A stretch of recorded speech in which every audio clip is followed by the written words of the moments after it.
문재인 대통령이 오늘 신년 기자회견에서 부동산 정책 실패를 인정했습니다. 설 명절 전 특단의 대책을 내놓을 방침입니다. 정부가 부동산 시장 관련 합동 브리핑을 열고 3기 신도시와 공공정비사업 등을 차질 없이 준비하겠다고 밝혔습니다. 코스피가 전거래일 대비 2.33% 내린 3,013.93포인트로 장을 마쳤습니다. 개인의 매수세에도 2거래일 연속 하락세를 이어갔습니다. 개인을 중심으로 달러화 예금이 큰 폭으로 늘어나며 지난해 12월 거주자 외화 예금이 사상 최대 기록을 다시 한번 갈아치웠습니다. 센 경제 라이브 시작합니다.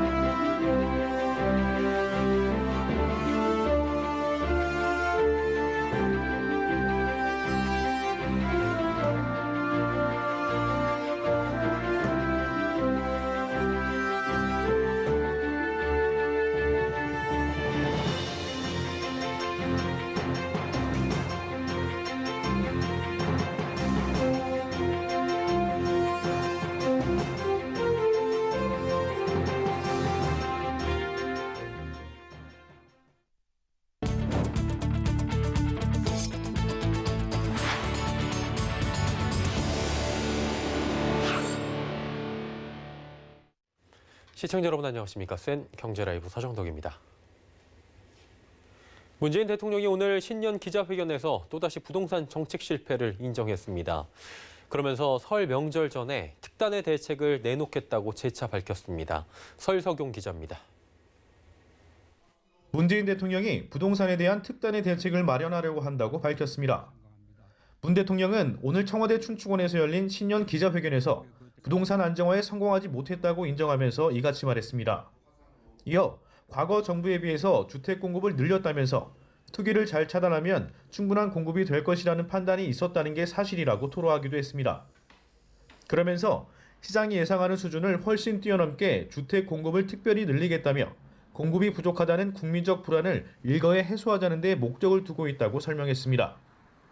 문 대통령은 국토교통부가 주택 공급 방안 마련을 준비하고 있는 데 대해 중장기적 계획으로 이뤄져 있다며 공급과 관련해서는 어느 정도 해결이 되리라고 본다고 말했습니다. 또 충분히 수요를 대응하기 위해 긴급한 대책이 필요하다고 본다며 획기적이고 과감하고 창의적인 대책이 필요하다고 강조했습니다. 구체적으로는 서울 내 공공이 참여하는 공공재개발과 역세권 개발, 신규 택지 강화 개발 등 방안을 강화하겠다는 뜻도 내비쳤습니다. 문 대통령은 변창흠 장관이 설 명절 전에 주택 공급 계획을 발표할 것이라며 전세 물량을 늘리는 대책도 포함되어 있다고 설명했습니다. 한편 이명박 박근혜 두 전직 대통령의 사명과 관련해선 아직 말할 때가 아니라며 국민들 공감대에 토대하지 않는 일방적인 사면권 행사는 어렵다고 생각한다고 선을 그었습니다. 또 코로나19 백신과 관련해선 2월 말 또는 3월 초에 이뤄질 것이라며 부작용이 있을 경우 충분히 보상하고 솔선수범이 필요하다면 피하지 않겠다고 말했습니다. 서울경제TV 설석용입니다. 기획재정부와 국토교통부 등 7개 기관은 오늘 정부 세종청사에서 부동산 시장 관련 합동 브리핑을 열고 그간 부동산 정책 추진 실적과 향후 계획을 설명했습니다. 이날 발표에 나선 국토부는 3기 신도시 물량을 차질 없이 공급하겠다고 밝혔습니다.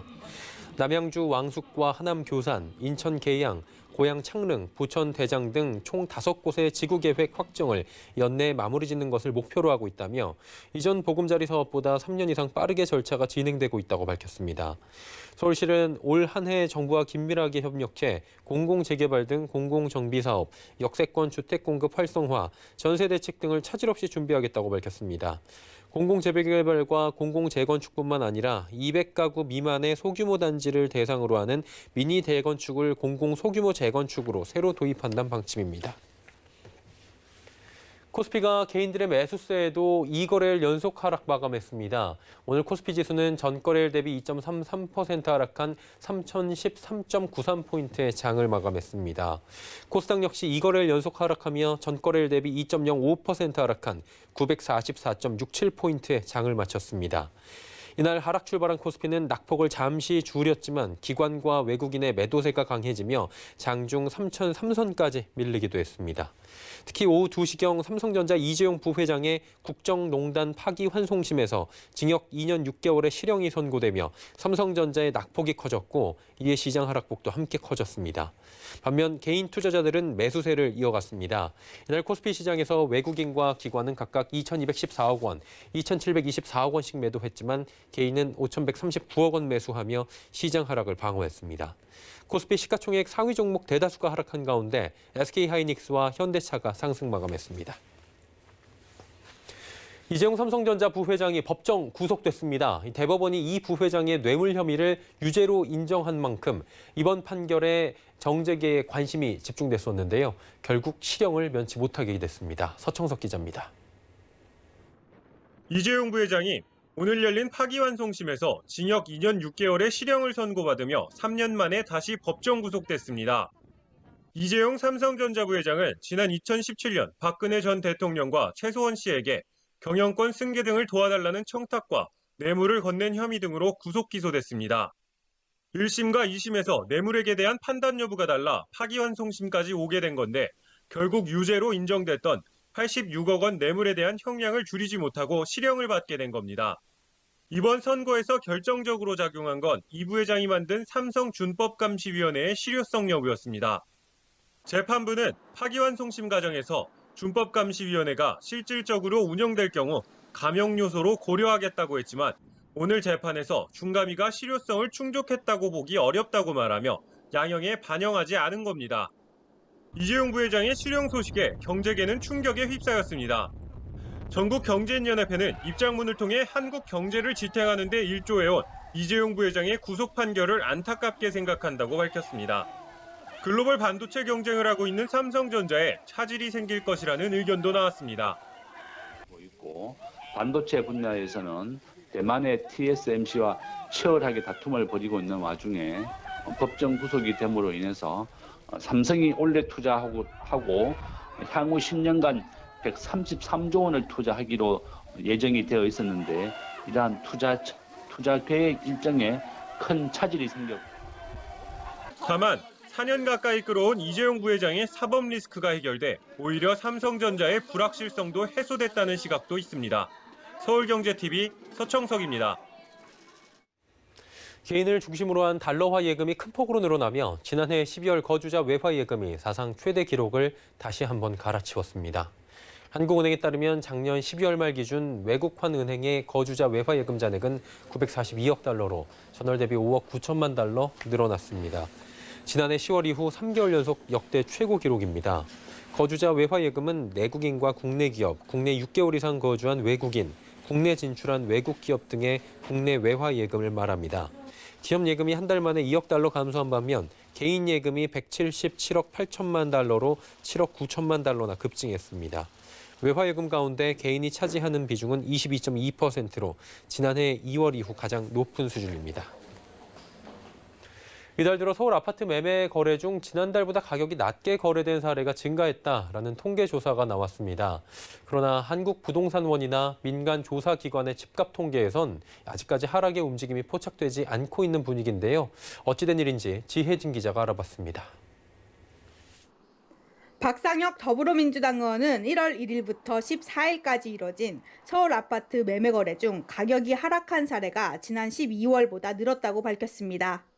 1월에 거래된 194건 중 상승 거래는 114건, 하락 거래는 68건입니다.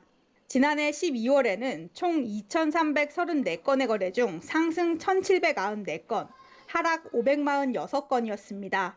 비율을 놓고 보면 하락 거래가 23%에서 35%로 늘어난 겁니다.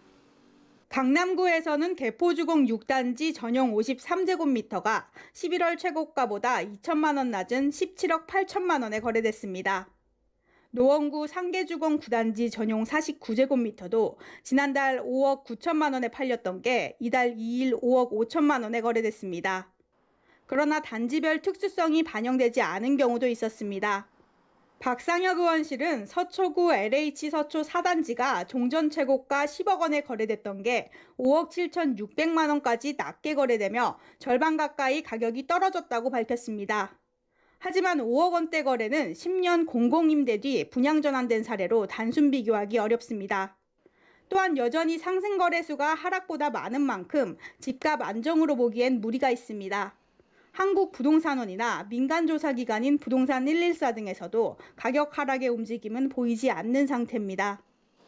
저희 내부적으로는 이제 하락한 단지도 있긴 있겠지만 상승하는 상승폭이 더 크다고 지금 저희도 판단을 하고 있어서 지역별로 어떤 재건축 이슈가 있거나 아니면은 기존에 저평가돼 있는 단지들은 계속 오르고 있는 추세고요. 서울경제TV 지혜진입니다.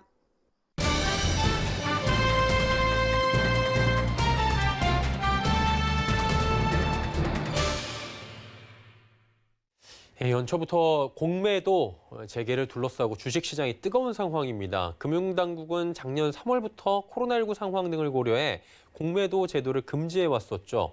이에 따라 일부 시장 조성자들을 제외하고는 공매도를 할 수가 없던 상황이었습니다.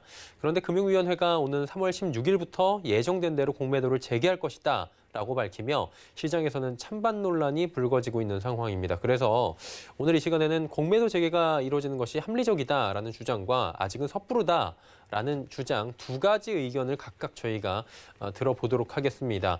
먼저 3월 공매도 재개하는 것이 좀 합리적이다, 공매도 찬성한다라고 지금 찬성론을 펼치고 계신 자본시장연구원의 황세훈 박사부터 만나보도록 하겠습니다. 박사님 나와 계십니까? 네, 안녕하세요. 반갑습니다. 자본시장연구원의 황세훈입니다. 예, 반갑습니다.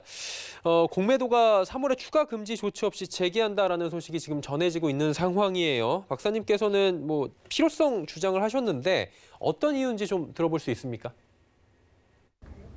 네, 공매도가 가지고 있는 여러 가지 순기능들이 정상적으로 발휘될 필요성이 있다고 보기 때문입니다. 공매도는 세 가지 정도의 기능을 가지고 있는데 가격 발견 기능, 그다음에 버블을 완화시키는 기능, 그리고 마지막으로 유동성을 공급하는 이 세 가지 정도의 기능을 가지고 있습니다.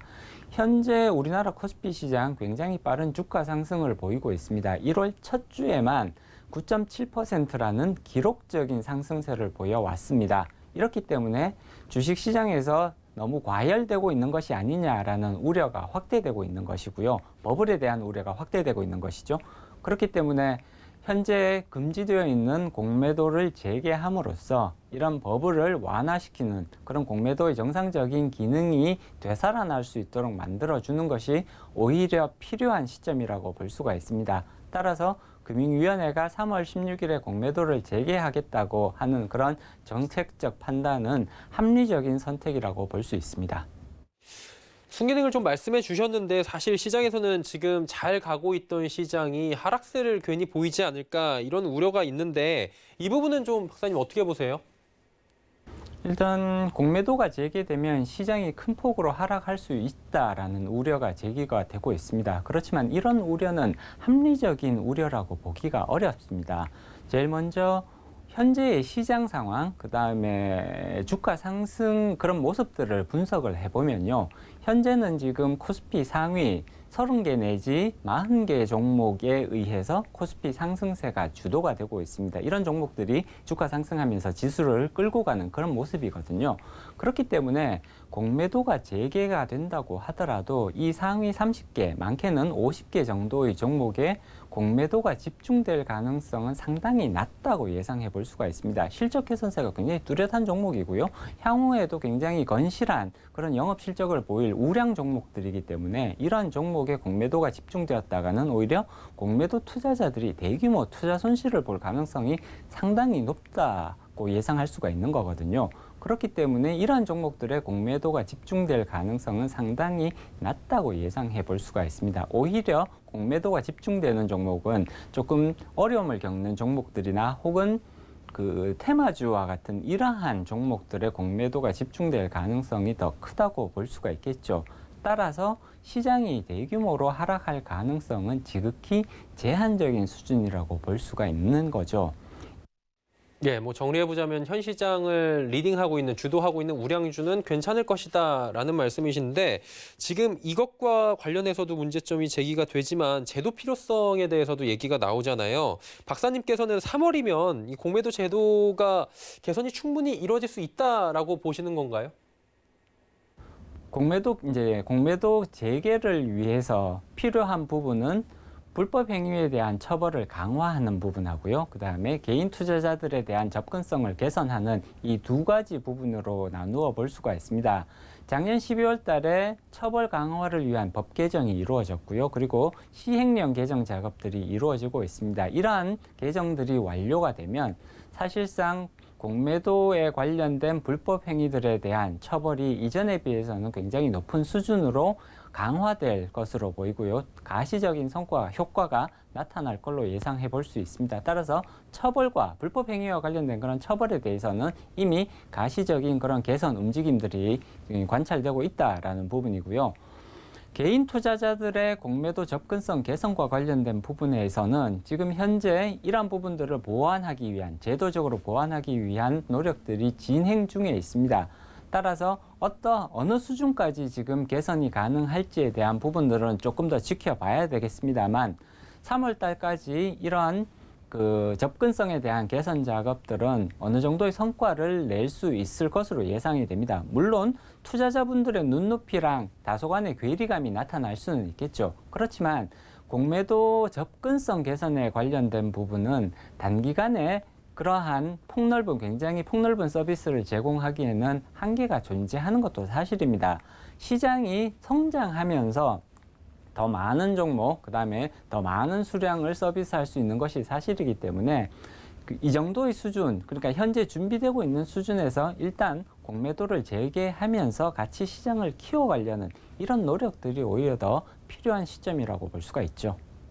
예, 한마디로 뭐 순기능 발휘를 위해서 공매도 재개한 뒤에 제도적 개선점을 계속해서 보완하자, 뭐 이런 말씀이신 것 같아요. 자, 그렇다면 이번에는 제도적 개선을 먼저 완료하고 시장에 설득한 뒤에 재개하자라는 의견을 저희가 한마디로 반대론을 좀 들어보도록 하겠습니다. 더불어민주당의 양향자 최고위원 연결돼 있는 걸로 아는데요. 바로 여쭤볼게요. 의원님께서는 공매도 재개가 3월 성급하다라고 반대하신 걸로 저희가 알고 있습니다. 어떤 점에서 그러셨습니까? 오랜 시간 박스권에 머물러 있던 주식시장이 공매도 금지된 기간 지난 1년 동안에 가파르게 이제 상승했는데 그 1년 동안에 개인 투자자들의 시장 참여가 급증했습니다. 근데 이제 공매도 재개를 하게 되면 이 개인 투자자들은 이 시장에 대한 불안감을 증폭시키는 결과로 오기 때문에 이 개인 투자자들의 불안 심리를 먼저 해소시키자라는 말씀을 드렸었고, 이게 이제 공매도 연장이냐 재개냐 폐기냐 이 논의 전에 개인 투자자들의 불안 심리를 먼저 없애기 위해서는 최소한의 역기능의 최소한 제도를 마련한 그 장치들을 제대로 설명하고 소통할 수 있는 시간을 가져야 된다라는 말씀드렸고, 설득하는 시간을 갖기에는 뭐 3월까지 기간이 충분치 않다라고 보시는 거라고 저희가 이해해도 됩니까? 아니 3월이 섣부르다보다도 아직까지 이 개선된 제도에 대해서 제도로 어떻게 될 것이다라는 예측 자료도 없고 아직 설명 자료도 아직 못 본 상태입니다. 그래서 개인 투자자들은 여전히 이제 불안한 상황이기 때문에 이 불안한 상황을 빨리 해소해 드리는 것이 이 재개를 하든 연장을 하든 이 결정을 할 수 있는 근거가 될 것 같습니다. 예, 그렇다면요. 혹시 이 3월 안에 가시적 효과를 제도 개선을 통해서 나올 경우에 공매도 재개되는 게 좀 무방하다 이렇게 이해를 해도 됩니까? 충분히 저는 설명이 돼야 된다고 보기 때문에 이런 부분들이 해소되고 나서 재개를 해야 된다. 만약에 1월 내에 그런 불안한 요소들이 제거가 되면 저는 3월에 공매도 재개를 해도 된다라고 생각합니다. 다만 시간이 부족할 경우에는 충분한 시간을 가지고 설명하고 개인 투자자들께서도 납득할 수 있는 그런 제도적 장치를 충분히 소통해서 설명해 드리는 것이 맞다라고 생각합니다. 지금 시장에서는 뭐 극단적으로 폐지해야 된다, 없으니까 좋다라는 얘기도 많이 나와요. 공매도 폐지론 주장에 대한 의원님의 의견이 조금 궁금한데 말씀해 주실 수 있습니까? 네, 이제 저는 공매도 자체를 폐지하는 것은 우리 이제 자본시장에 또 우리 대한민국 주식시장에서도 폐지하는 것은 저는 맞다라고 보지 않고 있고요. 분명히 공매도 제도가 순기능도 있고 역기능도 있지만 또 순기능 자체를 무시하고 폐지할 수는 없다라고 보여져요. 왜냐하면 지금 이제 글로벌 스탠다드이자 시장 경쟁력을 강화하는 측면에서 특히 이제 외국인 투자자들은 공매도 같은 그 리스크 해지 수단이 없는 또 우리 국내 시장 자체를 기피하게 될 가능성이 있고 또 국내 금융사들도 공매도가 없으면 어떤 다양한 파생 금융 상품이나 전략을 만들기가 어렵다. 그래서 경쟁력이 이제 하락해서 오히려 시장을 위축시키면 이 또한 개인 투자자들에게 더 주식 시장의 어떤 위축으로 개인 투자자들이 손해를 감당해야 되는 그런 요인이 되기 때문에 저는 이제 뭐 폐기하거나 그럴 수는 없다라고 생각을 합니다. 네. 예, 그럼 마지막 질문인데요. 공매도 재개 관련해서 여당이죠. 더불어민주당이 의견 내는 것에 대해서는 조금 이제 회의적이다 이런 의견들이 나와요. 이 부분 어떻게 보십니까? 그러니까 우리 국민의힘에서는 정치인들은 빠져라 이런 말씀을 하시는데 이렇게 첨예한 상황들은 정치권의 부담으로 옵니다. 그리고 메시지를 내지 않을 수가 없는 상황이 되기 때문에 금융 당국에 저희가 이런 불안 해소를 위한 설명과 소통을 좀 제대로 적기에 해달라는 말씀을 하고 있는 것입니다. 네. 예, 공매도 제도의 3월 중순쯤에 재개하는 것이냐, 금지 기간을 조금 더 연장을 하느냐, 논쟁이 지금 이어지고 있는 사안에 대한 두 분의 의견을 들어봤고요. 개선 필요성에 대해서는 두 분 모두 지금 동의하고 계십니다. 제도의 필요성 자체를 긍정하고 계신 상황인 거죠. 금융당국의 제도 개선 노력 및 제도 개선과 관련한 투자자들과의 소통 강화 등이 지금은 필요한 시점이다. 이렇게 정리해 보도록 하겠습니다. 두 분 이야기 여기까지 듣도록 하겠습니다. 고맙습니다.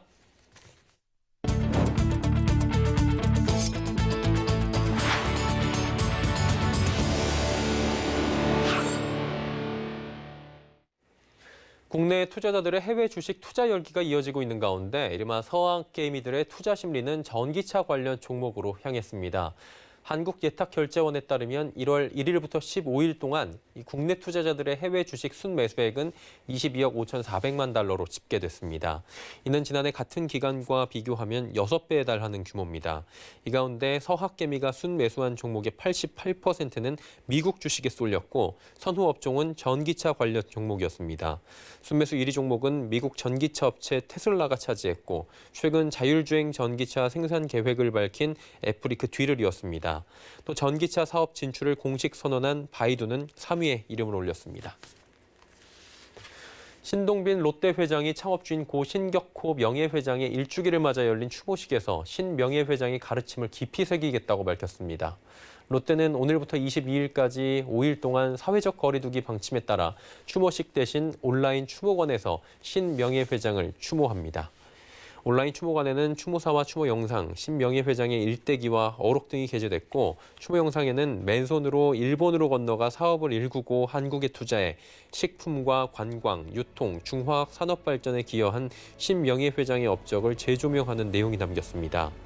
신동빈 롯데 회장은 아버지는 조국에 대한 깊은 사랑을 가지고 사회와 국가에 기여하고 싶어 하셨다며 어려움이 있을 때 먼저 필요한 것은 그것을 극복해 나가겠다는 굳은 의지라는 말을 떠올리며 어떤 힘든 순간도 이겨내겠다고 말했습니다. 직방이 지난해 거래된 80만 5,183건의 아파트 매매 가격을 분석한 결과 서울 강남구의 압구정동이 평균 29억 9,259만 원으로 가장 높았던 것으로 나타났습니다. 평균 매매 가격이 20억 원을 넘는 지역은 압구정동 이외에 반포동과 용산동 5가, 대치동 등 7곳에서 나왔습니다. 평균 10억 원이 넘는 곳은 전국 113개 동으로 집계됐습니다. 대부분 수도권이었는데 대구 수성구 수성동 3가가 비수도권에서 유일하게 포함됐습니다. 지난해 시도별 평균 아파트값은 서울이 가장 높았고 세종, 경기, 부산 등의 순으로 나타났습니다. 지난주에 베일을 벗은 삼성전자 갤럭시 S21이 예약 판매에 들어간 가운데 통신사들의 공시지원금 경쟁이 뜨겁습니다. 휴대폰을 구입할 때 통신사로부터 받는 일정한 지원금인 공시지원금이 최대 50만 원까지 오르며 소비자들의 실구매 가격도 크게 낮아질 것으로 보입니다. 윤다혜 기자입니다. 갤럭시 S21 출고가가 100만 원도 안 되지만 이동통신사들이 공시지원금을 확대하며 5G 가입자 유치에 나섰습니다. 먼저 LG유플러스가 신호탄을 쐈습니다. 공시지원금 최대 50만 원으로 전작갤럭시 S20 사전 예약대와 비교해 2배가량 끌어올렸습니다. 이에 KT도 하루 만에 지원금을 비슷한 수준으로 올렸습니다. 코로나로 어려운 유통망과의 상생과 고객 차별 해소를 위해 경쟁사와 유사한 수준으로 인상 조치했습니다. KT는 공시지원금을 요금제별로 15만 원에서 50만 원으로 변경했습니다. 앞서 예고한 10만 원에서 24만 원보다 2배 이상 오른 것입니다. 경쟁사들이 모두 최대 50만 원대의 공시지원금을 책정한 가운데 SK텔레콤은 시장 상황을 보고 탄력적으로 대응한다는 계획입니다. 시장 상황에 따라 공시지원금을 상향 조정할 가능성도 있다는 것입니다. SK텔레콤의 공시지원금은 10만 원에서 17만 원으로 통신사 중 가장 낮습니다. 이 통사들이 공시지원금을 올린 이유는 코로나19로 인한 실적 악화 부담 우려와 5G 가입자 이탈을 막고 유치하기 위한 것입니다. 또 공시지원금 상향으로 갤럭시 S21의 실 구매 가격이 크게 낮아져 40만 원대면 구매 가능할 것으로 보입니다. 통신 3사가 예고한 공시지원금은 변동될 수 있으며 개통이 시작되는 22일 최종 확정됩니다. 서울경제TV 윤다입니다. 신용보증재단 중앙회가 5개 시중은행과 비대면 보증, 대출 신규 추진을 위한 업무 협약을 체결했다고 밝혔습니다. 이번 협약으로 지난해 6월 업무 협약을 체결한 인터넷 전문은행 3사에 이어 시중은행까지 비대면 채널을 이용한 금융상품을 하반기 중 순차적으로 출시할 것으로 예상됩니다. 우선 소상공인들에게 오는 7월 도입되는 비대면 보증을 통해 서류 없이 디지털화된 시스템으로 보증 심사가 진행되고 당일 신청, 당일 대출로 자금이 공급될 수 있을 전망입니다. 신보는 6개 시중은행과 비대면 보증 TF를 구성해 비대면 금융상품 공동개발, 비대면 채널을 이용한 신용평가와 전산 운용 등을 위해 상호 협력해 나갈 방침이라고 밝혔습니다. 센 경제라이브 저희가 준비한 소식은 여기까지입니다. 편안한 오후 시간 보내시길 바랍니다. 고맙습니다.